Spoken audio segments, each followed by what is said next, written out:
Assalamu alaikum, my name's Sabina. Forgive me for my unclarity, this is a rather spontaneous question.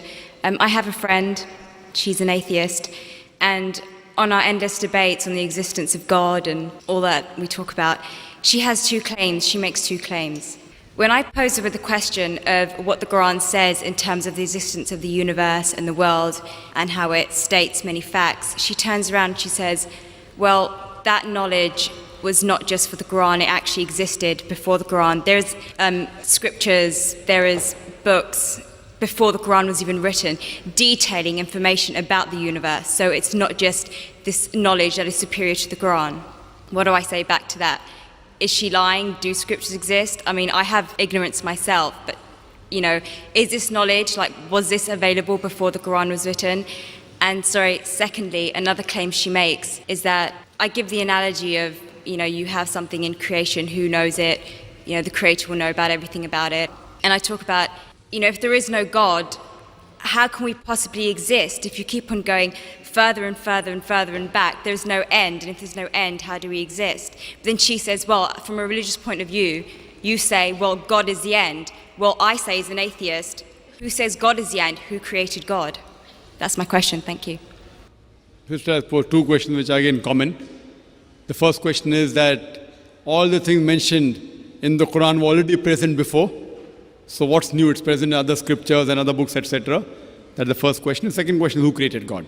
As far as the first question is concerned, I do agree that certain things were present in time before the Quran, but they were not called as established facts. They were not called as established facts. For example, the thing I quoted that the sun, previously people thought that the sun rotating. There are certain things which were there in the Greek history and the philosophical history.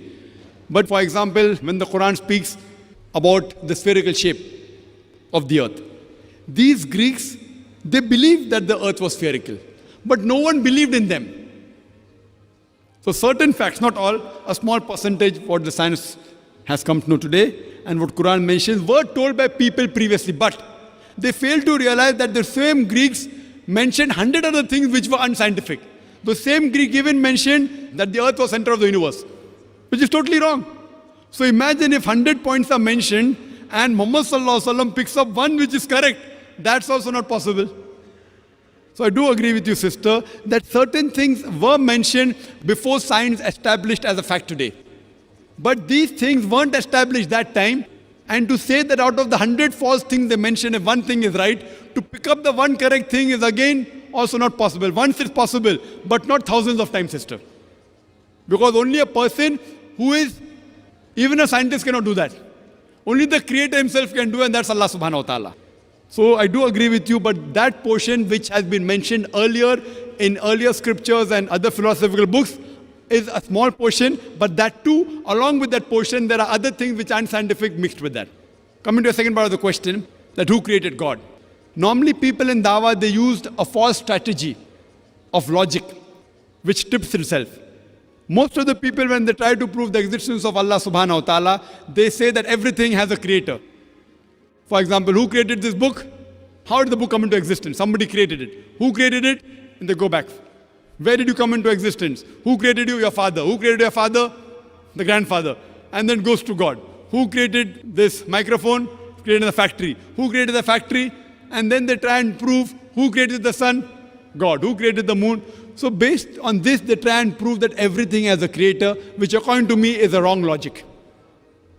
In my strategy, what I spoke today, I never said everything has a creator. That is the atheist who told me that the first person who will tell about the mechanism of this thing is the creator. I never said that. I say every created thing has a creator. But by definition, Almighty God is uncreated. It is like there's a person, suppose my friend, he comes and tells me that my brother John was admitted in the hospital. He gave birth to a baby. Was it a girl or a boy? Can you guess, sister? Was it a girl or a boy? Brother John gave birth to a baby. Was it a girl or a boy? Brother John was admitted to the hospital. He gave birth to a baby. Was it a girl or a boy? Can you guess? You can't guess. Can anyone guess? How can a man have a baby? So to ask the question, he gave birth to a baby, whether a girl or a boy, is illogical. The same thing, the definition of Allah is uncreated. The moment you say who created Allah, he ceases to be Allah. Therefore, the definition of God is uncreated. Therefore, Almighty God has got no creator, if he is a true Almighty God. Hope that answers the question.